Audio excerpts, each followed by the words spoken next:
Have you ever had an experience with another human? Usually they're related to you in some way, or married to you, or working with you, or living next door, or complete strangers. And you are having a conversation with them about something that you believe deeply in, and they believe deeply in it too. They just don't agree with you. And so you explain your perspective, which just makes them come on stronger with theirs. And then they explain their perspective, which just makes you come on stronger with yours. And so you've got this sort of tug of war going, and rarely is there any consensus that is formed under those conditions, because you just dig in a protective state to defend your position. Have you ever had that experience? Children? What we want you to realize is that those two perspectives are present within you, singularly, individually, you, every day, when you have a desire that you don't believe. I want more money, but I've never had enough money.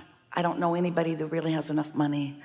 My parents didn't have enough money. And while that is factually accurate, it doesn't need to remain that way. But the reason it does remain that way is because when you keep that vibration active as a belief, then your desire can't get far out ahead of it. And this is the thing, this is the premise that we want you to begin with today. We want you to listen to what we say next and try to get your thoughts around this, because as you accept this progression of your evolution, as you hear this simple premise that we're going to put forward right here, everything else will be easy for you from now on as you are creating your own reality. So here's the premise. You came from non-physical, but not all of you came. And in this physical body, you have a role to play in the co-creation between you and your non-physical counterpart. You said, I'll be on the leading, not bleeding, leading edge. I'll explore contrast, and I will come to my own personal conclusions of what I would prefer beyond what is. And your inner being said, and when you do that, we will accept from you the essence of what you are asking for, and we will hold it in a non-resistant state while you find a way of bringing your beliefs to match it.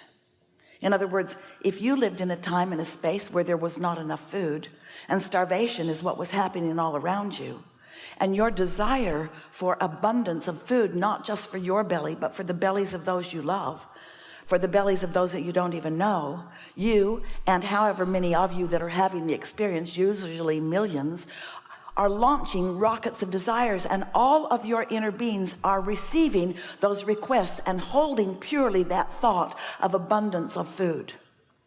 But the reality of your starvation in your human form keeps you from believing that, keeps you from accepting that, because what is so powerfully witnessed by you. And you would feel like a fool to pretend abundance when it isn't evident around you. And so your now reality keeps you in starvation mode, starvation of relationships, or starvation of clarity, starvation of abundance of all manner, because what is, in terms of what you're seeing and hearing and smelling and tasting and touching, feels so real to you. And we want you to accept that while that is a reality, there is a vibrational reality that is the beginning of all things that are coming. And so these are the words that we want you to capture here, that we want you to focus with us upon. Get out ahead of it. Get out ahead of it. Now, what do we mean by that?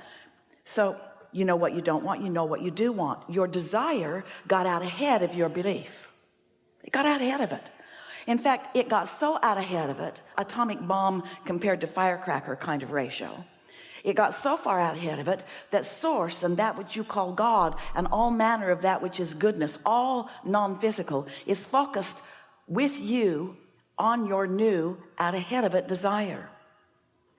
Out ahead of it. Now, you could translate that literally out ahead of it, meaning it hasn't manifested yet. Like the seed in the ground is out ahead of the corn stalk that will grow and the ear of corn that will grow. In other words, the potential is out ahead of the reality. You get what we're talking about?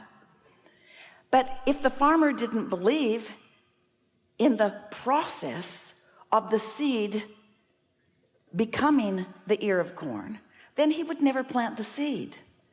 And so often humans don't plant the seed because they want the corn to show up right now.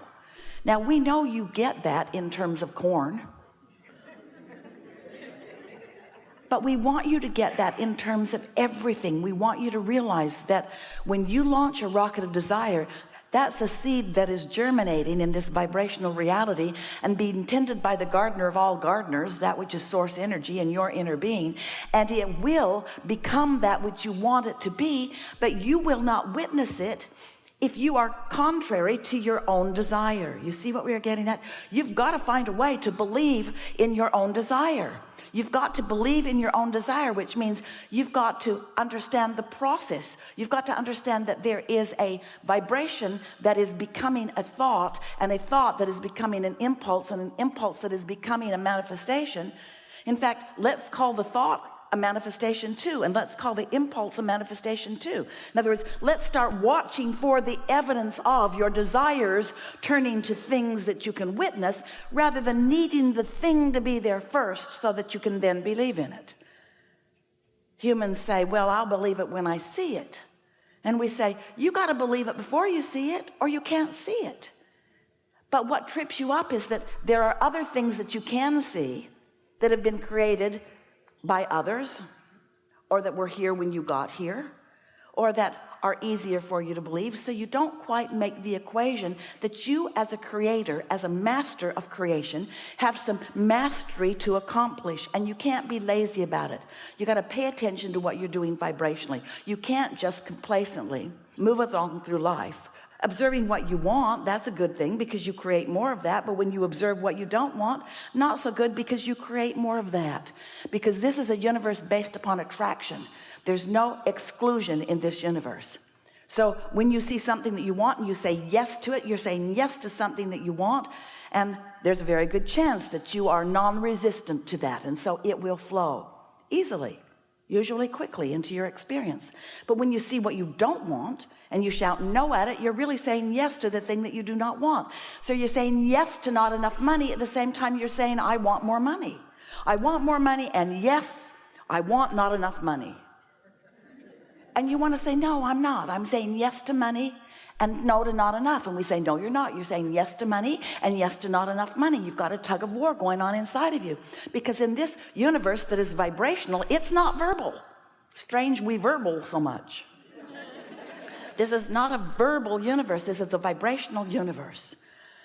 And so you are speaking a vibrational language, and in many cases you are misusing it because you don't realize that you're speaking a vibrational language.